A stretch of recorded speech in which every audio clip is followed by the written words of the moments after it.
dejando constancia en más de una docena de libros publicados, así como en diferentes colaboraciones en medios de comunicación de manera periódica. En 1977 inició sus labores en el periodismo y durante 25 años fue director de El Heraldo de Chihuahua. Ha recibido varios premios de periodismo por sus trabajos publicados. Imparte clases en la Facultad de Filosofía y Letras de la Universidad Autónoma de Chihuahua desde 1979 y es integrante del Cuerpo Académico de Comunicación Global, Cultura Mediática y Tecnologías de la Sociedad de la Información. Actualmente se desempeña como director de la Facultad de Filosofía y Letras de la misma universidad.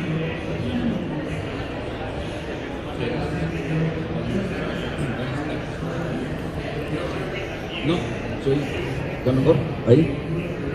Bien, buenas noches, buenas tardes, buenas noches, gracias a todos por estar aquí presentes. Gracias por participar en esta presentación de este libro.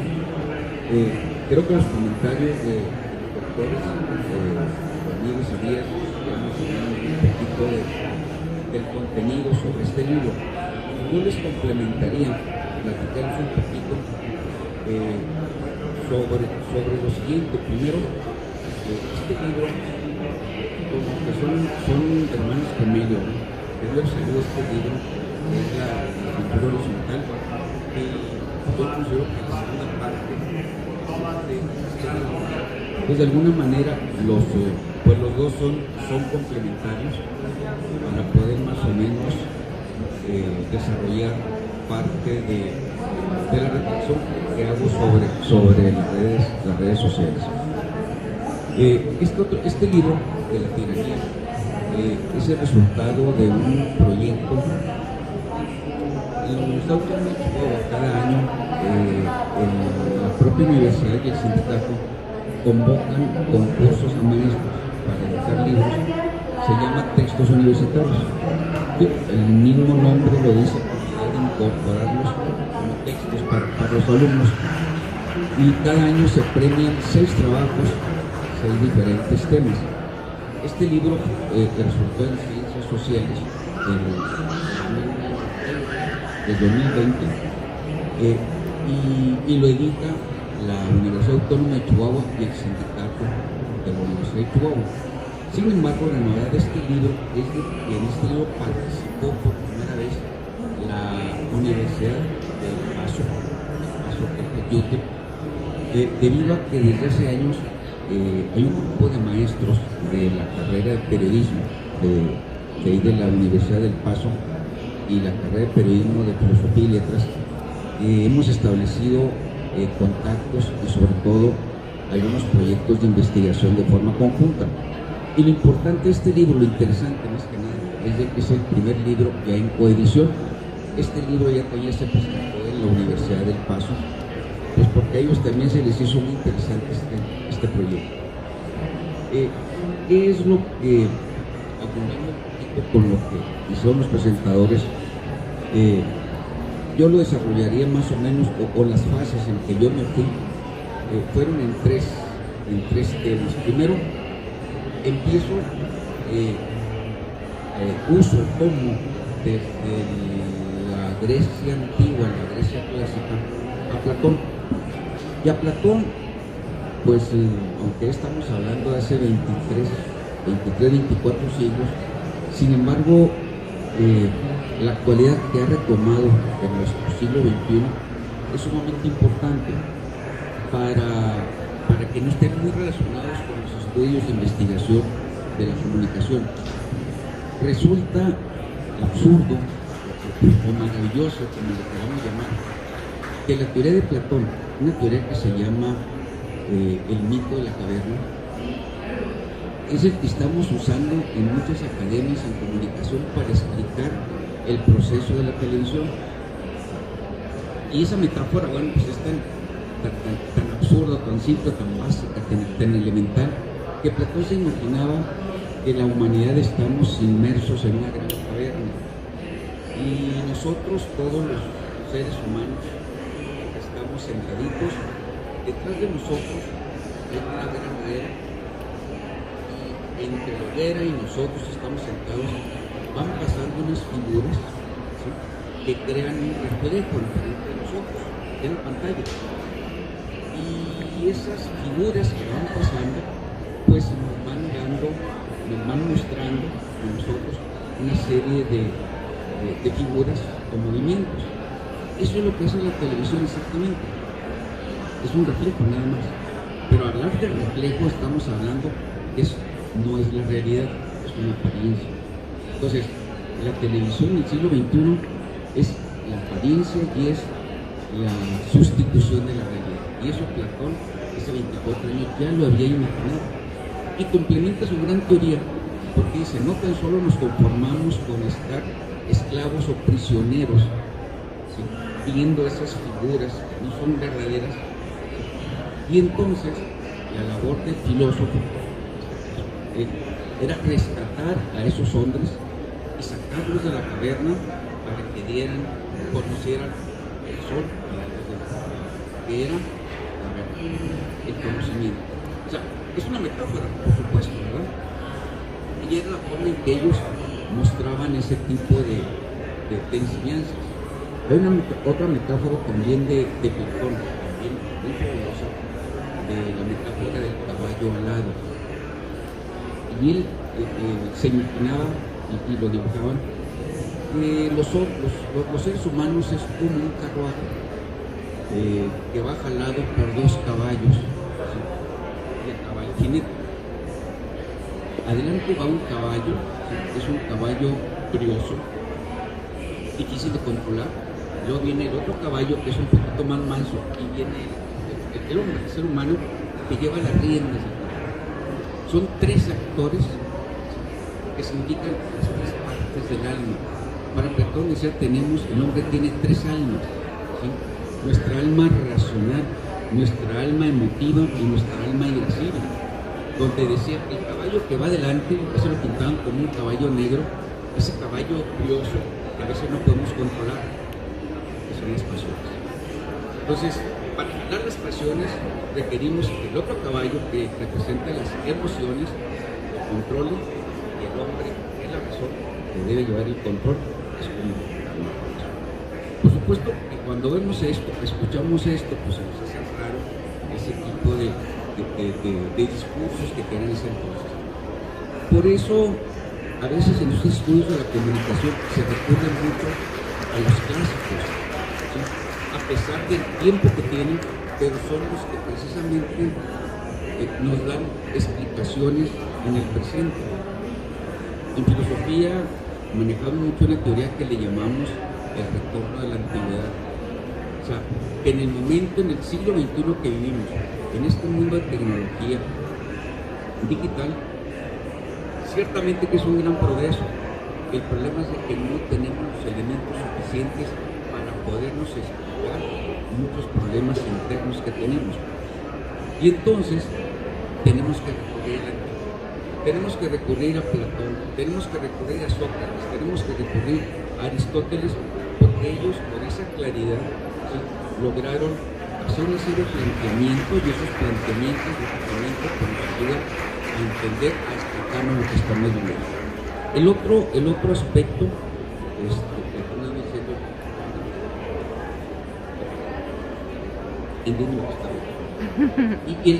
esa es la primera parte. ¿Por qué tomo para ver esto con los clásicos?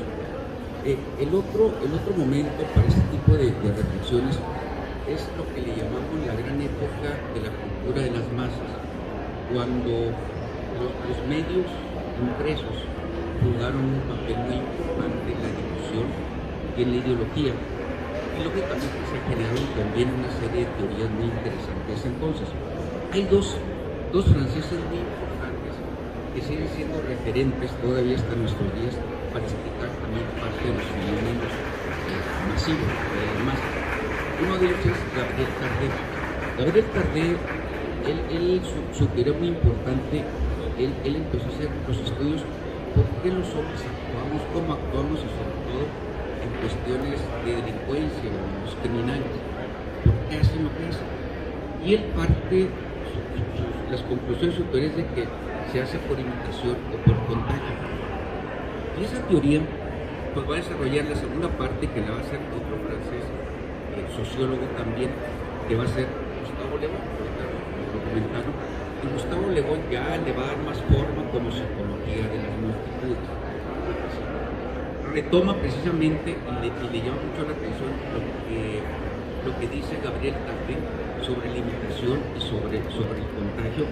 Y él nos lleva un poquito más y él habla de la mente colectiva.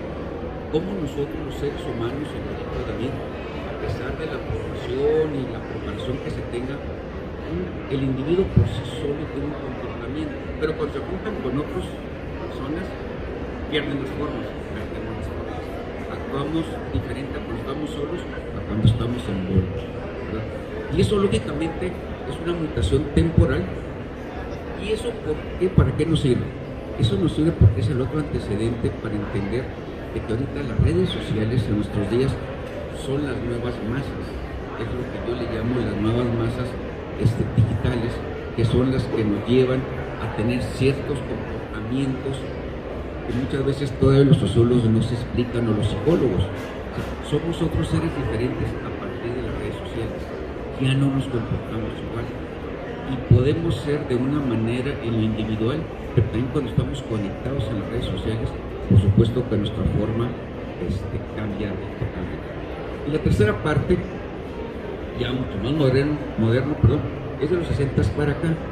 Con Marshall McLuhan empieza, lo mencionamos mucho cuando estudiamos comunicación, porque es el primero que empieza de alguna manera a hacer un estudio un poco más profundo a partir de Internet, sin que le haya tocado. Él lo conoció una laptop, no lo conoció porque su presencia fue en los 60.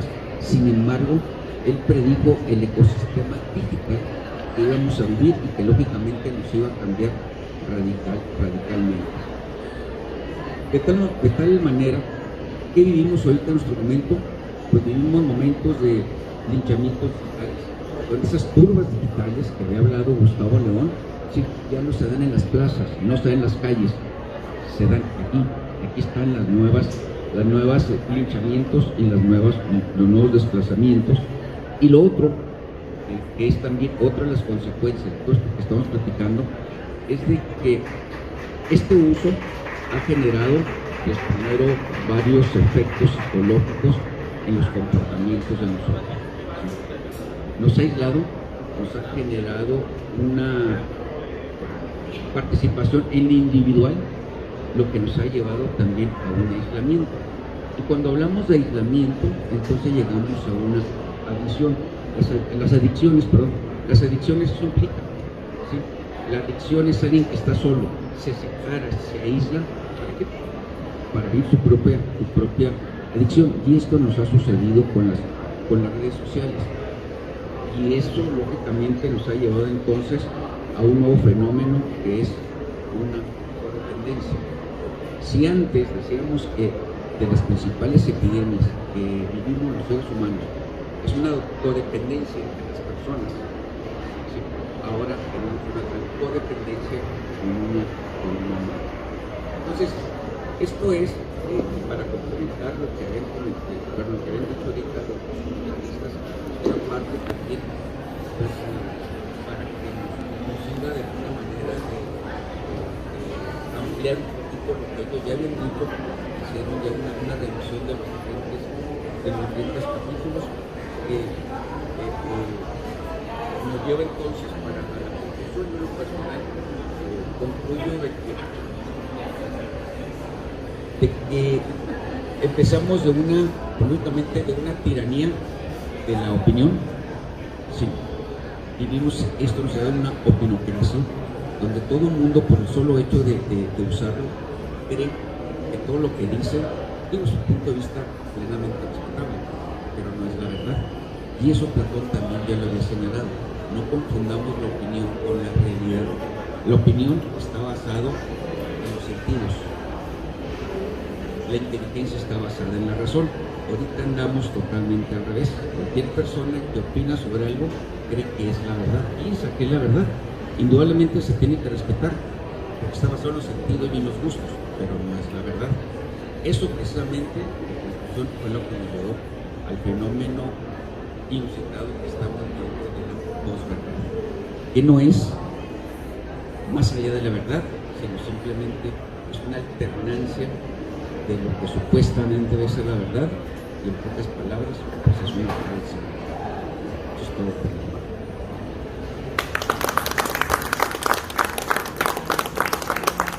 Muchas gracias, doctor.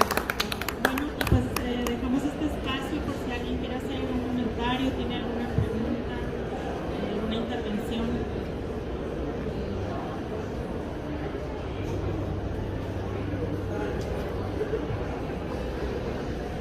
Hola, doctor. Me ha parecido muy interesante su libro, con respecto a lo que se planteaba acerca del Homo Deus. Yo también me he fijado que vamos en camino hacia un Homo pero nihilista, un Homo hacia la nada, un Homo que está dejando de ser hombre para convertirse en cualquier cosa. Hay una fuerte influencia, digamos, del existencialismo, porque se está perdiendo la esencia del ser humano, y lo que se está buscando, más que pensar en un proyecto como ser humano, se está pensando ya en un proyecto como que llegues a hacer lo que quieras, pero desde el punto de vista de estar aislados dentro de los medios digitales. Aparentemente tú estás junto a muchas personas, estás conectado, pero al mismo tiempo estás aislado con todas estas personas. Entonces me gustaría conocer su opinión, si vamos hacia ese camino o a dónde nos dirigimos. Gracias. Definitivamente ese es el destino. Más que el destino, es un proceso que nos está llevando serie de fases o de pasos, por llamarle de esa manera. Ahorita comentaba, por ejemplo, el llegar a la posverdad aparentemente se dice muy fácil, pero es algo sumamente serio, porque estamos jugando con la realidad. O sea, la posverdad es gravísima, es decir, que lo que no es eso. O sea, es una aberración sobre la realidad. Y sin embargo, ahorita se está presumiendo mucho de este concepto, y se presume, muchas personas dicen, no, es que simplemente la posverdad es una alternancia de hechos. O para identificarlo un poquito más, esto empezó, por supuesto, en la época de Donald Trump. En la primera vez cuando gana él, hace su meeting de triunfo, y el Washington Post publica esa foto, pero la compara con la foto del triunfo cayendo Obama, y claro que Obama juntó mucho más gente. Eso pues encoleriza a Donald Trump, y una mujer que era su jefe de prensa se hace famosa cuando dice, bueno, es que esta es otra alternancia de los hechos, es otra verdad. Aquí en nuestro país lo conocemos de otra forma. Aquí es cuando alguien dice, yo tengo otros hechos, yo tengo otros datos. O sea, es una forma de decir, esa es la verdad. O sea, yo tengo otra verdad, no me interesa tu verdad, más mi verdad. Y entonces, si negamos la verdad, estamos negando la realidad. Por lo tanto, como usted decía, el siguiente paso es el nihilismo, que es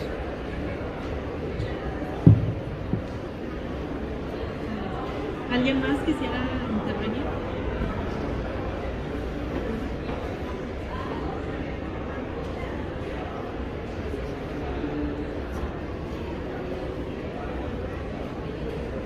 Buenas noches. Esto podría aplicarse también en algunos museos.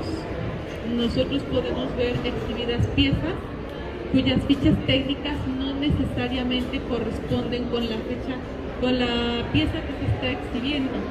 Entonces, yo me pregunto si esto que se habla aquí de la posverdad también pudiera aplicarse a este tema de ciertas exhibiciones de arte donde hay una narrativa impresionante acerca de la obra, del proceso creativo, del artista y no sé qué, pero esta misma ficha yo pienso la puedo tomar y ponerla junto a una piedra, junto a una foto de un perro y funciona igual. ¿Cuál es su opinión respecto a este tema? Supongo que uno asombró, ¿no? En un museo, pues esta pieza, esta roca tiene 100.000 años. No saben que tiene 100.000. Bueno, no, sí pasa también efectivamente eso y pasa en muchas actividades. En periodismo pasa, se le llama pseudoacontecimientos, o le llamamos fake news. Y pasa también en la política. En la política se juega precisamente, nada más que ellos no le llaman, no es verdad, ellos le llaman la percepción. Ellos juegan mucho, los políticos, para ellos no les interesa la realidad, lo que les interesa es lo que la gente percibe. ¿Y qué es la percepción?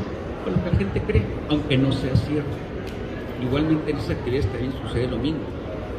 Esto es la cultura de la posverdad, o sea, nos ha hecho demasiado laxos, ¿sí?, para confrontar lo que realmente es. A veces nos preguntamos, y ahorita en el siglo XXI resulta así muy clásico, ¿qué es la verdad? Alguien dirá, la verdad es lo que es. No, pues no me dice nada. No, sí, la verdad es lo que es. Aristóteles decía, la verdad es lo que corresponde, el objeto que estoy viendo con la imagen que tengo aquí en el cerebro.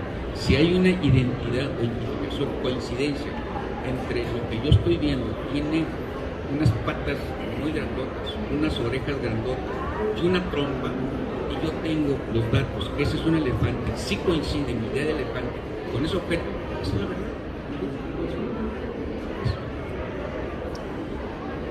Bueno, pues ahora sí ya nos alcanzó el tiempo. No me quedan más felicidades y un agradecimiento muy especial a la red de editoriales universitarias y académicas de México, El Texto, por todas las facilidades que nos ha otorgado para la venta, difusión y el espacio de presentaciones del libro. Muchísimas gracias a ustedes por acompañarnos y que tengan muy buena noche.